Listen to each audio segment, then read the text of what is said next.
The Chateau Lumiere was the kind of restaurant where reservations had 6-month waiting lists and dinner for two cost more than most people's mortgage payments. Crystal chandeliers cast warm light over mahogany tables, each one perfectly set with bone china and silverware that probably cost more than my monthly rent. At least that's what my family thought. Tonight marked Mom and Dad's 30th wedding anniversary, and they'd chosen their favorite upscale restaurant to celebrate with the extended family. 12 of us sat around the large corner table, the one reserved for their most important guests. Everyone was dressed to impress. Mom in her signature Valentino dress, Dad in his custom-tailored Tom Ford suit, my sister Rebecca sparkled in diamonds that could fund a small country. Then there was me sitting quietly in my simple black dress from Target, the same one I'd worn to 3 family events this year. Not because I couldn't afford better, but because I'd learned long ago that my family needed someone to look down on, and I was happy to play that role. Sarah, darling, Mom's voice rang across the table as the appetizer course arrived. How's your little shop doing? The entire table turned their attention to me. Uncle Philip adjusted his glasses with barely concealed amusement. Aunt Catherine leaned forward like she was about to watch her favorite reality show. Rebecca smirked behind her wine glass, already knowing where this conversation would lead. It's going well, I said simply, cutting into my seared foie gras. The same foie gras that cost $85 per plate, though they didn't know I knew that. A flower shop, Dad chuckled, shaking his head. 32 years old, Harvard MBA, and she's arranging bouquets for grocery stores. It's actually wedding and event florals, I corrected gently. Same thing, Rebecca interjected. Small business, small dreams, small life. At least someone at this table is living within their means, right, Sarah? The table erupted in polite laughter. These people loved their little jokes at my expense. Speaking of living within means, Mom continued, her voice taking on that particular tone she used when she was about to deliver what she thought was a devastating observation. Look around this restaurant, Sarah. Really look at it. I glanced around obediently.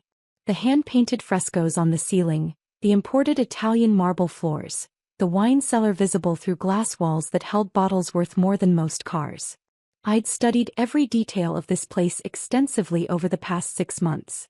This is what success looks like, she continued. The owner of this restaurant, Jean-Claude Bernard, is a real entrepreneur.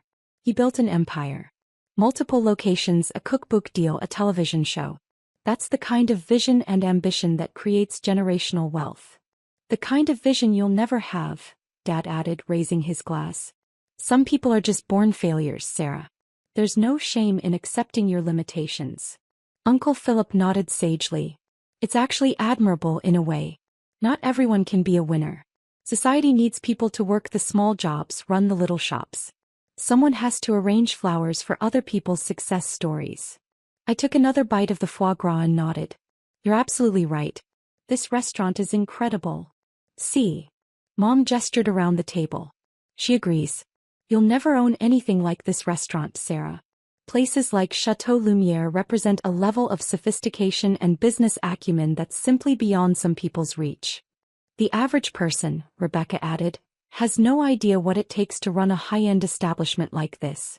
The connections, the capital requirements, the sheer complexity of the operation. It's not like arranging flowers for wedding receptions. The conversation continued along these familiar lines as the main course arrived. Wagyu beef that melted on the tongue, lobster flown in fresh from Maine that morning, wines selected from the restaurant's legendary cellar. Each dish was a masterpiece, which made sense considering I'd personally approved every menu item over the past year. The wine selection alone, Aunt Catherine was saying, probably costs more than Sarah's entire annual inventory.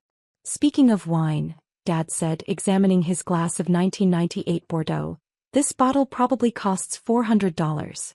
That's more than most people spend on groceries in a month.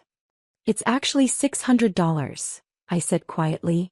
Everyone stopped talking and stared at me. I'm sorry. Mom's voice was sharp. The wine. It's $600 per bottle.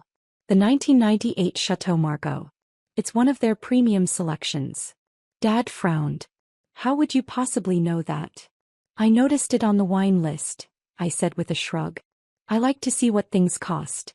Probably gives her anxiety attacks, Rebecca whispered loudly enough for everyone to hear. seeing what successful people can afford. The laughter that followed was more uncomfortable than amused. Something about my knowledge of the wine prices had shifted the mood slightly, though I couldn't tell if anyone else had noticed. Well, Mom said, recovering quickly, at least you're realistic about your place in the world. That's more than most people your age can say. My phone buzzed quietly with a text from my property manager. Final walkthrough complete. All documents ready for signing as planned. I typed back discreetly, perfect. Have James bring them at 8:30 exactly. Are you texting during our anniversary dinner? Dad's voice carried disapproval and amusement in equal measure. Just confirming tomorrow's flower delivery, I lied smoothly. See what I mean? He said to the table. Small business, small problems. While we're enjoying a sophisticated evening out, she's worried about tulips and carnations. Actually, Uncle Philip said, warming to the theme, I think it's important that Sarah understands the difference between her world and ours. Places like this represent serious money, serious business, serious success. The kind of establishment that requires millions in startup capital and decades of experience in fine dining. Exactly, Mom agreed. The owner, Jean-Claude, is a real visionary. He started with nothing and built this empire through pure talent and determination. That's what separates people like him from people like. She gestured vaguely in my direction. People like me, I finished helpfully. Well, yes. There's nothing wrong with knowing your limitations, darling. Not everyone can be an entrepreneur. I checked my watch. 8:28 p.m. Almost time. The real difference, Rebecca was saying, is scale of thinking. Sarah thinks about individual wedding bouquets. Jean-Claude thinks about hospitality empires, brand expansion, market positioning. It's just a completely different level of business sophistication. The real estate alone, Dad added, this building is probably worth $15 million. Prime downtown location, historical significance, fully renovated to 5-star standards. That's the kind of investment that requires serious capital and serious vision. Actually, I said, taking a sip of the expensive wine, it's worth $18.2 million. The historical designation adds about 20% to the base value. Another uncomfortable silence fell over the table. How could you possibly know that? Aunt Catherine asked, her voice suspicious. Before I could answer, our waiter appeared beside the table. James had worked at Chateau Lumière for 8 years, and I'd specifically requested him for tonight's service. Excuse me, he said politely, Ms. Williams. Every head at the table swiveled toward me. Yes, I said as if I had no idea what was coming. The ownership papers you requested. He placed a thick manila folder beside my plate. Everything's been notarized and filed with the city as of 6 p.m. today. Congratulations on your purchase. The silence that followed was so complete I could hear the kitchen staff preparing dishes 2 rooms away. Mom's fork was frozen halfway to her mouth. Dad's wine glass tilted dangerously in his suddenly unsteady hand. Rebecca's face had gone completely pale beneath her carefully applied makeup. Purchase. Mom's voice came out as barely more than a whisper. I opened the folder and glanced through the documents, even though I'd reviewed them dozens of times over the past month. Property deed, business license transfers, liquidity agreements, staff contracts. Everything looks correct. Sarah, Dad said slowly, what exactly are those papers? The ownership documents for Chateau Lumière, I said, closing the folder. I bought it 6 weeks ago. The transaction finally closed this afternoon. Uncle Philip made a sound like he was choking on his own saliva. You bought this restaurant? The building, the business, the brand, the wine cellar, everything. It's all mine now. Rebecca found her voice first, though it came out about 2 octaves higher than usual. That's impossible. You run a flower shop. You can't afford a place like this. Well, I said, taking another bite of the Wagyu beef, it turns out the flower business is more profitable than most people realize. How much? Dad's question came out like a croak. $18.2 million for the real estate, another $4 million for the business assets and inventory. $22.2 million total. Mom's wine glass slipped from her fingers and shattered on the marble floor, sending Bordeaux splashing across her Valentino dress. $22 million? Aunt Catherine whispered. For a flower shop owner? I smiled and signaled James, who immediately appeared with a cloth to clean up the spilled wine. The flower business was just the beginning. Williams Hospitality Group now owns 17 restaurants across 5 cities, 2 hotels, a catering company and an events planning firm. Chateau Lumiere is actually our smallest property. The table sat in stunned silence as James efficiently cleaned up the wine and replaced Mom's glass. Around us, other diners were starting to notice our table's sudden quiet intensity. 17 restaurants? Rebecca's voice was barely audible. 19 as of next week. We're acquiring 2 properties in Miami. Dad cleared his throat, his business instincts finally kicking in despite the shock. Sarah, this is incredible news. We had no idea you were involved in anything this substantial. You never asked, I said simply. Every time I tried to talk about work, someone made a joke about flower arrangements. So I stopped talking about work. But the flower shop Mom started is real. It's also my smallest business.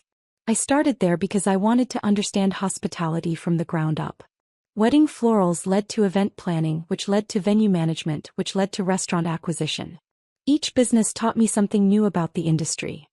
Uncle Philip leaned forward, his earlier condescension replaced by something that looked like panic. Sarah, when you say Williams Hospitality Group owns 17 restaurants, 18 now with Chateau Lumiere. What about Jean-Claude Bernard, the owner you were all talking about? I glanced around the table at their expectant faces. Jean-Claude was ready to retire. His children weren't interested in the restaurant business.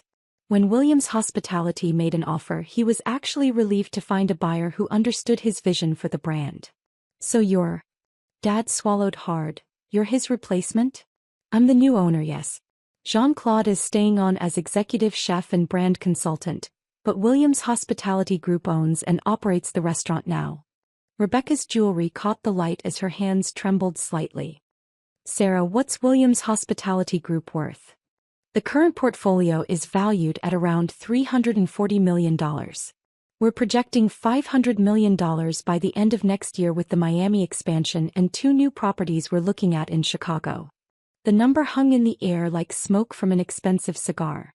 $340 million, Mom repeated slowly, as if testing whether the words made sense when she said them out loud. Give or take. The valuations fluctuate with the market. James reappeared at my elbow. Ms. Williams, Chef Bernard wanted me to tell you that the special dessert course is ready whenever you'd like it served. Special dessert course? I looked around the confused faces at the table. Oh, I had them prepare something special for the anniversary celebration. I hope that's okay.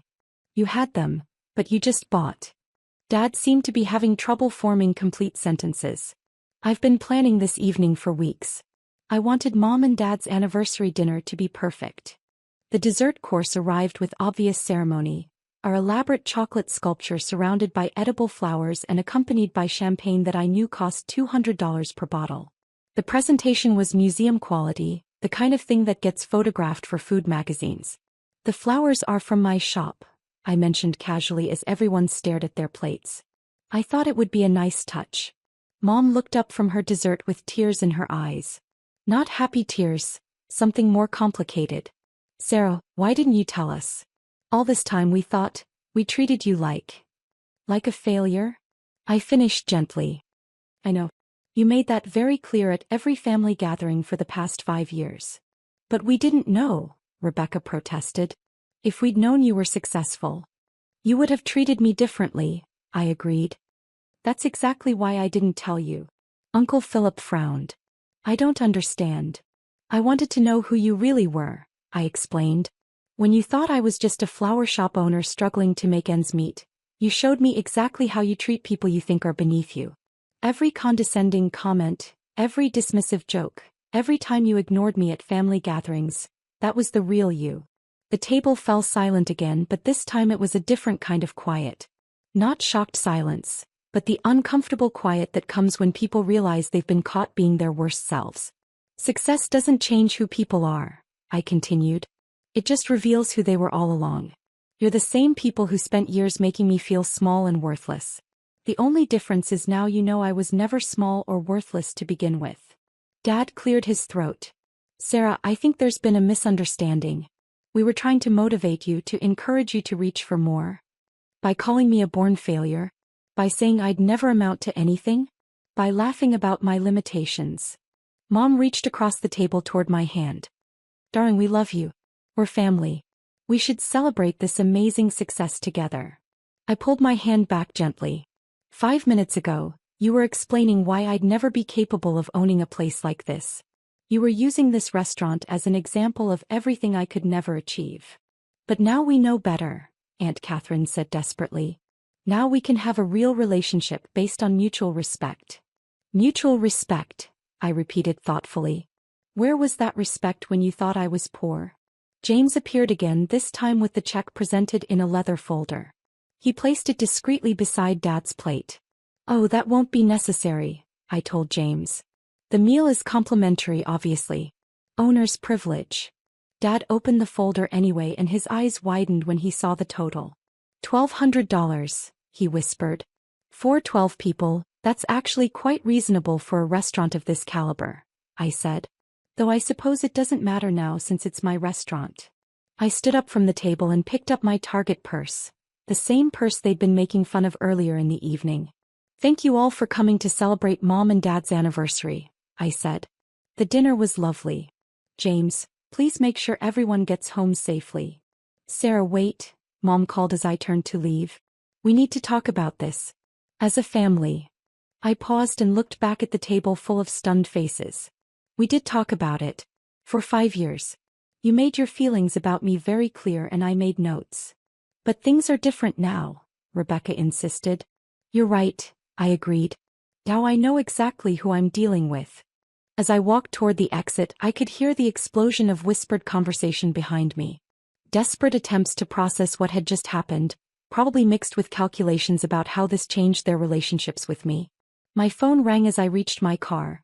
The same 10-year-old Honda that had gotten me through business school and the early days of building my empire.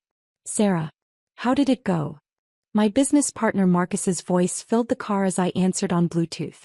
Exactly as expected, I said, starting the engine. They showed me who they really are when they think it doesn't matter. And now I know.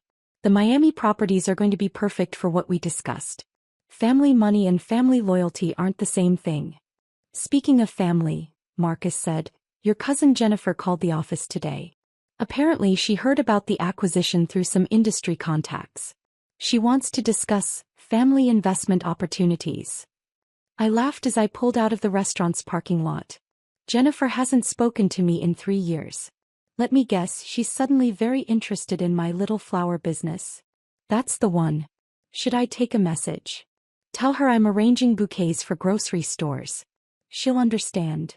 Tomorrow, when the local business journal ran their story about the Chateau Lumière acquisition, when my family's friends started asking questions about their unsuccessful daughter, when the invitations to family events started including phrases like, we'd love to hear about your business, things would be different. Not because I'd finally proven myself worthy of their respect, but because they'd finally proven themselves unworthy of mine. Williams Hospitality Group had bigger plans and better opportunities ahead. And for the first time in 5 years, I wouldn't have to explain any of it to people who had already decided I wasn't worth listening to.